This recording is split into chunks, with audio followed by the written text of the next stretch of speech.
Dumadami na mga TikToker dito sa YouTube. Tagal-tagal na din ako hindi nakapag-content. Madami-dami na din namimiss content namin ni Mikasa. Pagpasensyaan nyo na kasi sobrang busy ko.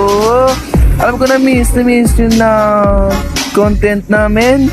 Gusto nyo ba ulit kiligin o matatawa sa mga contents namin? Alam ko naman na ako lang ang pogi. Siyempre, tumiran ng press ang ganda mo, Mikasa. Isang taon na din ako hindi nakapag-content. Wala pa ding nakakalamang sa kapugian ko.